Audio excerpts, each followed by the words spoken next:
All right, SJ, you up to bat.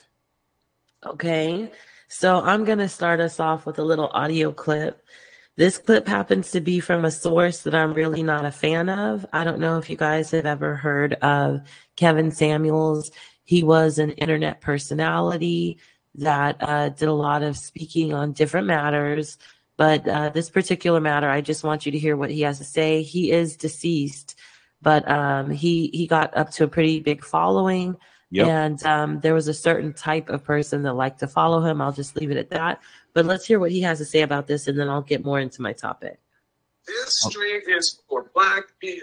Everybody's welcome, in particular, millennials and seniors. Okay? Last night, Brother O'Shea Duke Jackson did a show with Stephen Dean Williams. He said Black men need to cut their hair if they want to work for white people, if they wanted to move up the corporate ladder. And we're going to get into it. When I was an entry-level manager, I hired 16 people. When I was a national account manager, I had 12 direct reports. I've been a pre-IPO stockholder in companies. And what I'm talking about is a lot of stuff that I never hear guys on YouTube talk about. Entry-level dudes. So I'm going to tell you something. I'm an image consultant and a corporate image consultant. Meaning right now, I work with companies who have a corporate brand, and that's what sits at the top of anything for a company. Black men, if you want to move up into upper management, you are going to have to cut your dreads. You're going to have to become clean cut and represent the brand. See, a lot of Black brothers think this is selling out. No, it's called buying in. This stream. Okay. Mm-hmm. So there's the clip.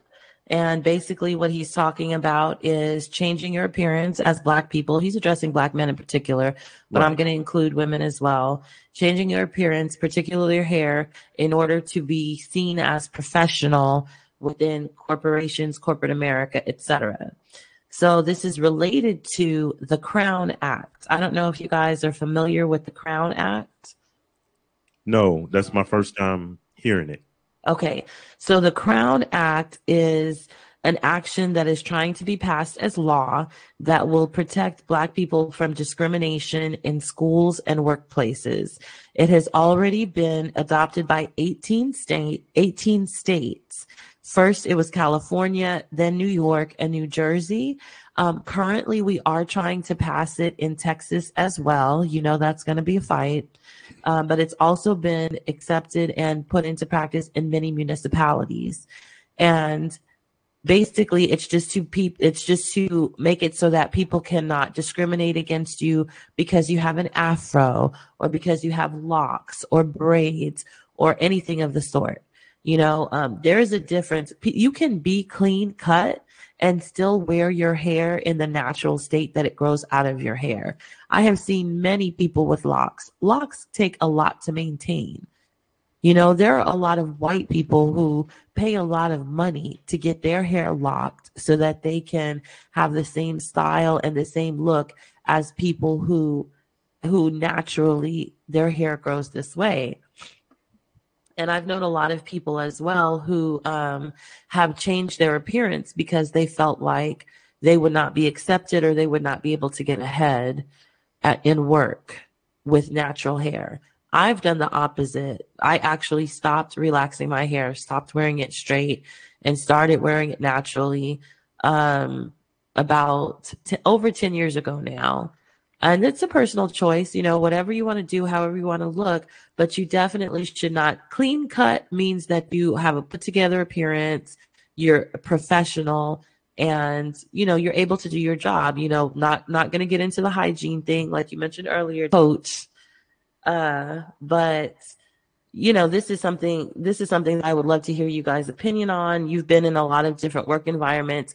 You've been in the military. Personally, I think I haven't experienced this, but my industry, I work in a much looser industry than a lot of people. I consider it to be corporate because it is professional, and you do have to meet certain criteria, but it's not so much appearance based. But I will tell you one thing, because I work in a male dominated industry, I definitely do disguise by not using my full name, anything I can do to come in as a basically non-discriminate employee, somebody who's applying in a non-discriminate fashion. So you don't know if I'm male, if I'm female, you don't know what ethnicity I am. You need to look at my qualifications and see that. And then when you're ready to talk to me, you'll find out who it is you're dealing with on a personal level. So what do you guys think about this? The Crown Act, having to change your appearance to fit in at work, and especially to be able to be promoted and move up. Go ahead, Rifa. I definitely understand where it's coming from and what he's talking about. Growing up, I was told to always dress nice, and that includes me cutting my hair. If it's long, I cut it short. That includes me wearing a button-down shirt, wearing the slacks, and wearing the dress shoes, and ties and suit if necessary. So that's always been the way I've always went to all my interview, because my whole point of going to the interview is trying to impress the interviewers and the company that I'm the right person for the position. And again, this is the corporate world. I do remember growing up, my parents always buy sets of clothes for me. You have your Sunday clothes, you have your casual clothes, and you have your going out party clothes.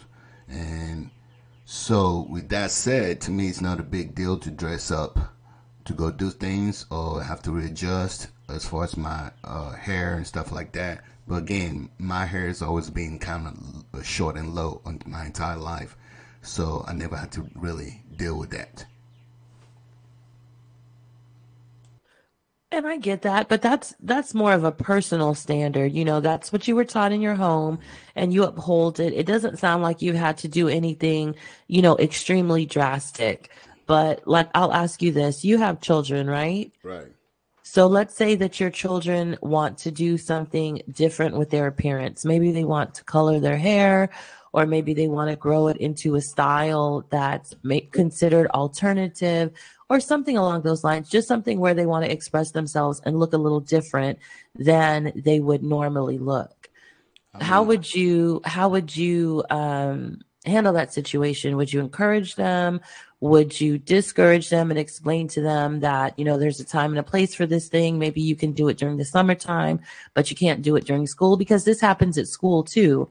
I happen to know of, I have a friend who has a 14-year-old daughter, and she experienced bullying, discrimination, and bias at school by teachers and the administration when it was blatantly obvious that she was being targeted because she was Black, as opposed to other students who were doing the same thing that she was doing, and they were not addressed. She had the color blue in her hair, but she happened to have braids.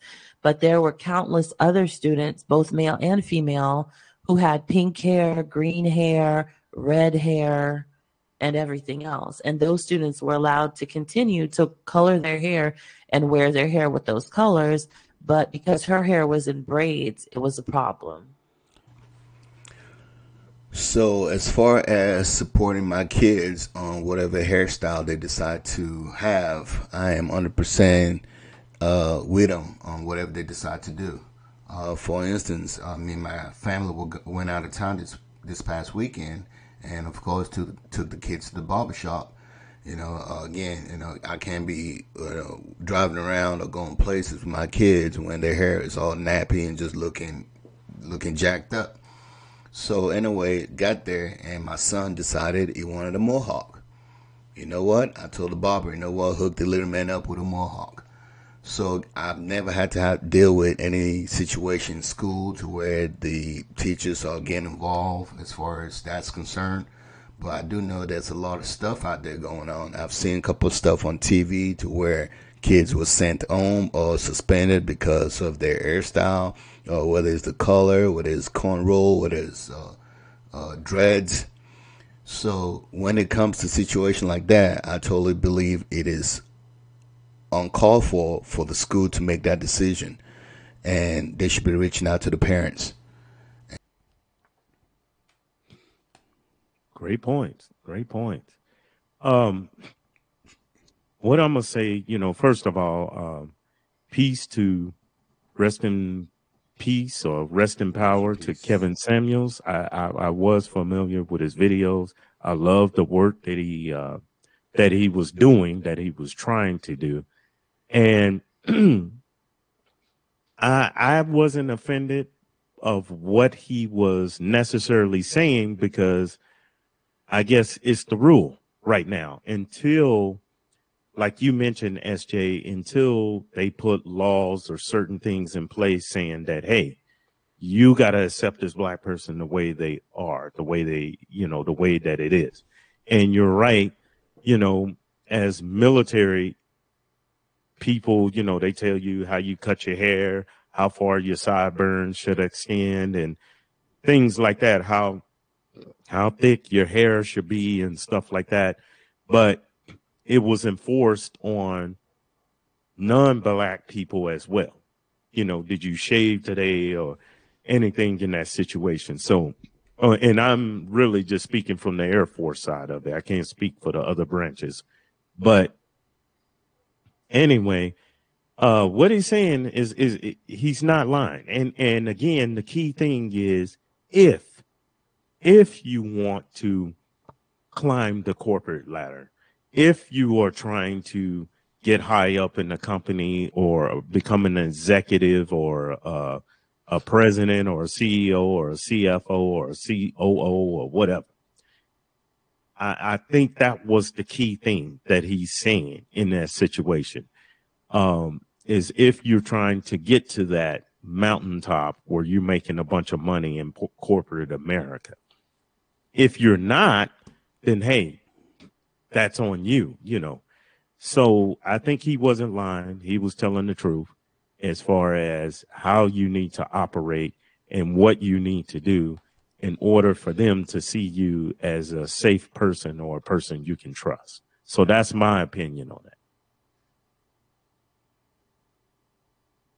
Well, just to kind of wrap this up, if you are interested in getting involved with the Crown Act, for example, signing a national petition and trying to get this law put into place, all you have to do is search the Crown Act and it will take you to the website. It is thecrownact.com. But again, all you have to do is search it. It'll bring it up. You can add your information. It doesn't take a lot of personal information to participate. Like I said, I know for a fact that San Antonio is trying to get involved. District 2 council person, Jalen McKee Rodriguez, is working on it in San Antonio along with some other people. But if you want to get involved, then it's pretty easy to do. Got it. Understood. But yeah, I think last thing I just want to say on that is I personally feel you should be able to wear, as long as you're not threatening or anything to anybody, you should be able to wear the hairstyle that you are most comfortable with. But I know from what Kevin Samuels is saying, if you're going to do this in corporate America, they're not going to accept it. So I see it both ways. Yeah, and there's also another option. The other option is you find a place that is going to respect you, that's going to fit you, that has the right culture for you. Mm-hmm. And so that's another option as well. I'm all for, hey, if they don't want me there anyway, then there is a place that is going to want me where I'm going to be able to flourish.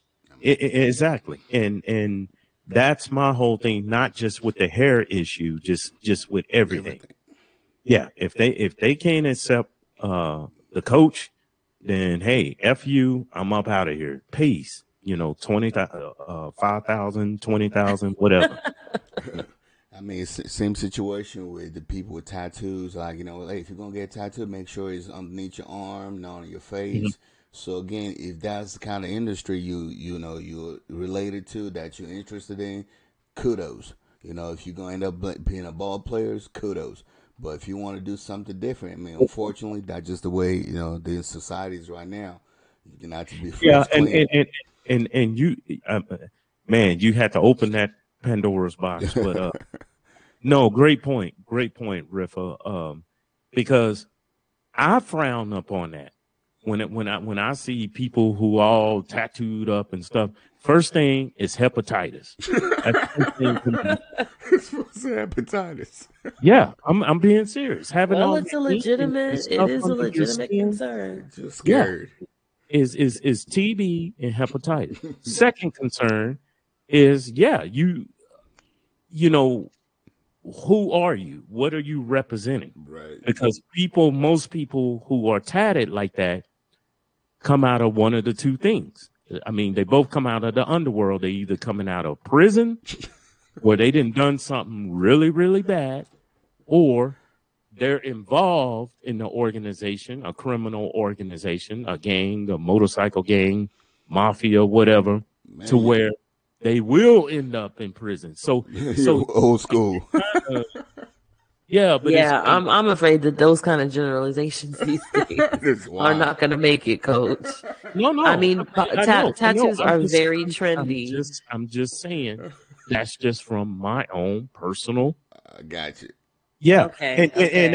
as Rifa just mentioned, if a person is a ball player or athlete or something, okay, I can kind of understand that, because they're gonna throw money away on something like that. But I see nothing wrong with having a tattoo, or having a few tattoos. But like I said, when you covered up in it and it's covered up in your neck and stuff, it's like, hey, hold on, time out for a minute. What you involved in? That, and that's what comes to mind.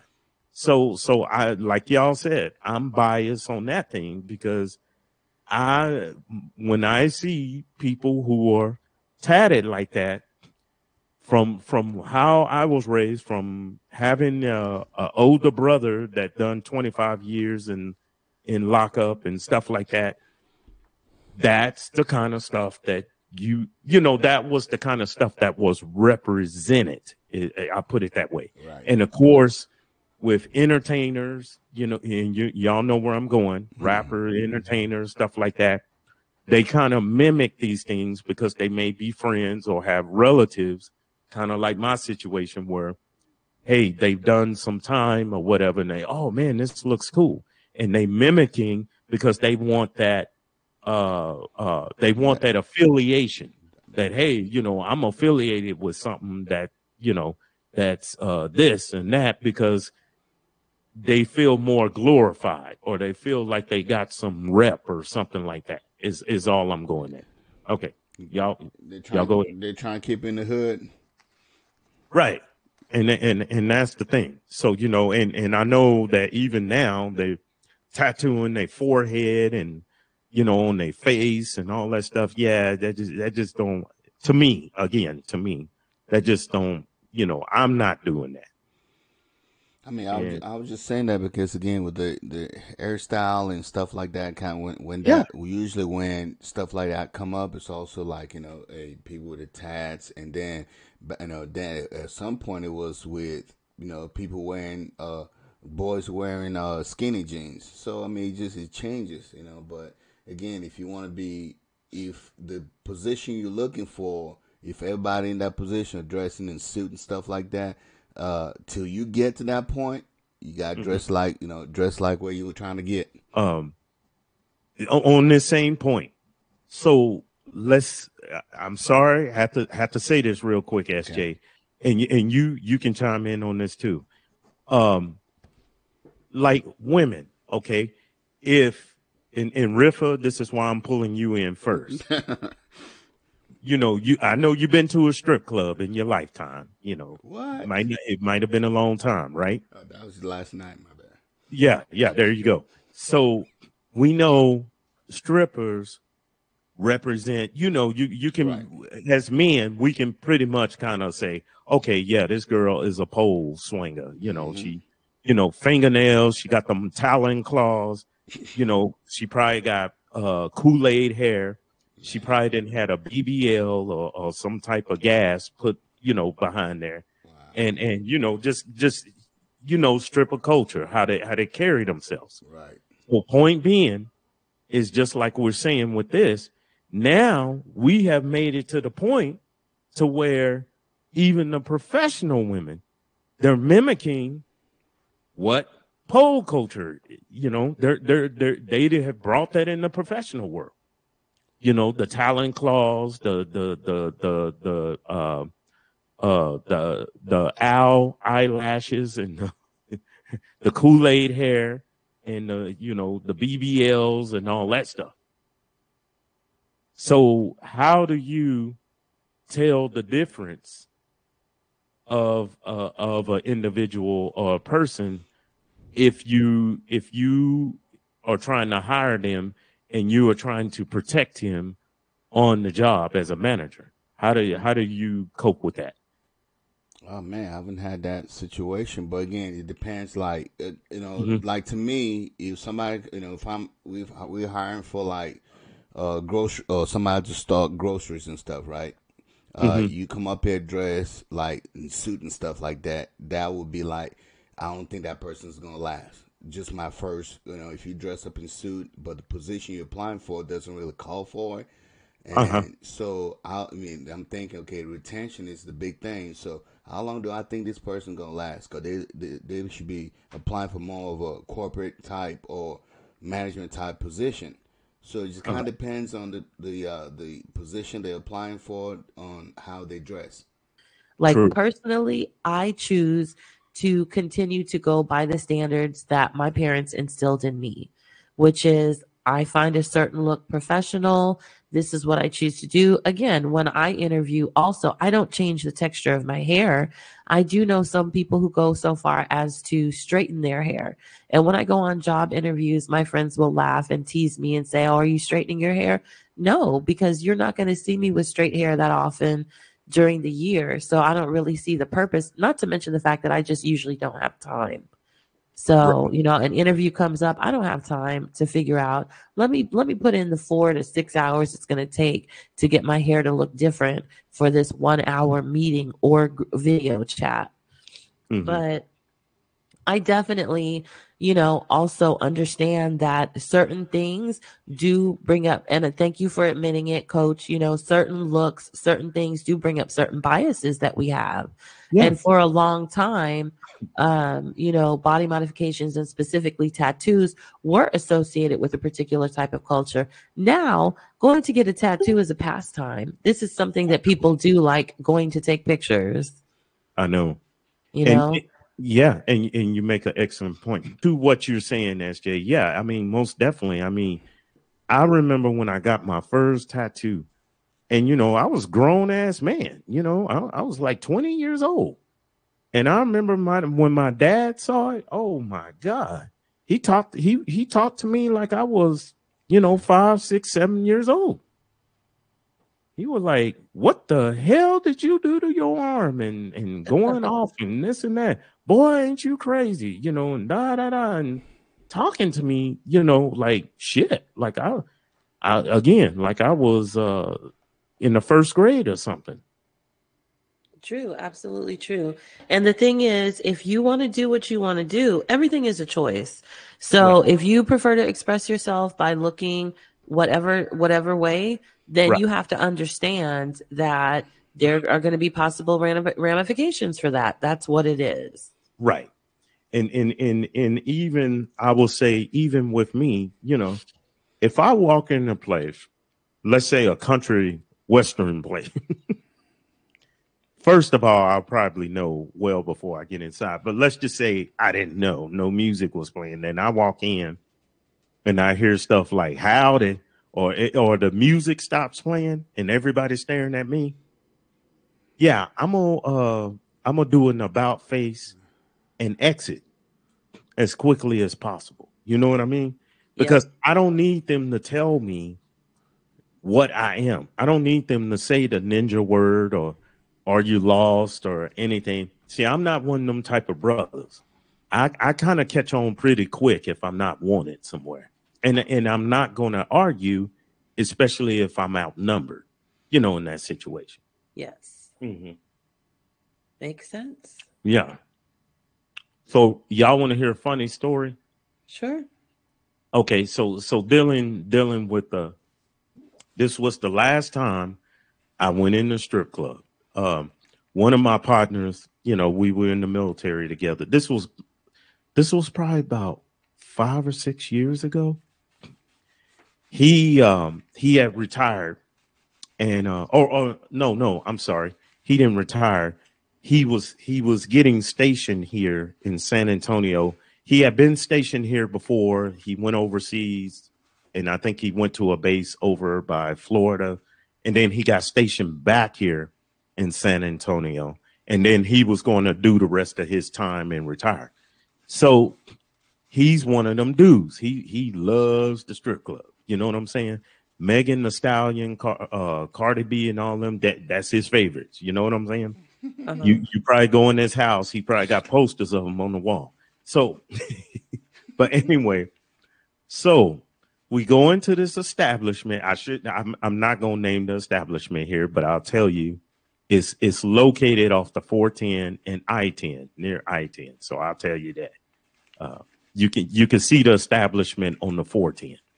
Okay, so I was like, okay, this is his thing. I think it was his birthday or something that came up.